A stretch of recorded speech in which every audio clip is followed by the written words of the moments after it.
Welcome back to another mini vlog. ఈరోజైతే మా ఊరికి మామిడికాయలు వచ్చాయండి. నేను ఇంట్లో నా పని ఏదో నేను చేసుకుంటా ఉంటే వేరే అమ్మాయి వచ్చేసి అక్క 105 కేజీలు మామిడికాయలు ఇస్తున్నారు అక్క, పద తీసుకుందామంటే 105 కేజీలు ఏం మామిడికాయలే అంటే ఏమో అక్క నేను కొంచెం పదం లేకపోతే వాళ్ళు మళ్ళీ వెళ్ళిపోతారని చెప్పింది.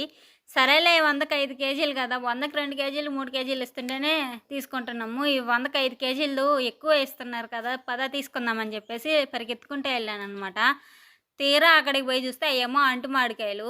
సరే కదా అంటు మామిడికాయలైనా తీసుకుందాంలే అనుకుంటే అవేమో పచ్చి, ఆల్రెడీ ఇంట్లో పచ్చి ఉన్నాయండి. అయ్యే మాగక పక్కన పెట్టేస్తున్నాము. అవి ఎప్పుడెప్పుడు మాగతాయా తిందామా అని చెప్పేసి వెయిట్ చేస్తుంటే మళ్ళీ పచ్చి మామిడికాయలు ఎందుకని చెప్పేసి నేను రిటర్న్ వెళ్ళిపోతా ఉన్నాను వద్దని చెప్పేసి. మా నాన్న ఏం తీసుకోలేదంటే అవి పచ్చి మామిడికాయలు వద్దంటే మేము తింటాంలో తీసుకో, కొన్ని రోజులకైనా మాగతాయి అని చెప్పేసి తీసుకోమని చెప్పాడు. ఇంకేం చేసేది లేక మళ్ళీ వెనక్కి వెళ్ళి మళ్ళీ మామిడికాయలు అయితే తీసుకున్నాము. ఎక్కువ రేట్ ఉన్నప్పుడే మామిడికాయలు తీసుకుంటుంటాము, ఇంకా తక్కువ రేటు ఉంటే వదులుతామా. సో ఇంకేం చేసేది లేక ఒక 100కి అయితే మామిడికాయలు తీసుకున్నాము. నాతో వచ్చిన అమ్మాయి వచ్చేసి ఒక 50 రూపాయలకేమో తీసుకునింది. తీసుకొని వచ్చి ఇంట్లో ఆల్రెడీ ఉన్న చెత్తలోనే ఇంకా మళ్ళీ మాగబెట్టుకుంటా ఉన్నామన్నమాట. అలా మాగబెట్టుకొని ఈ ఎన్ని రోజులకు మాగతాయా అని చూస్తున్నాం. మీరు మాత్రం పత ఒక సబ్స్క్రైబ్ చేసుకో.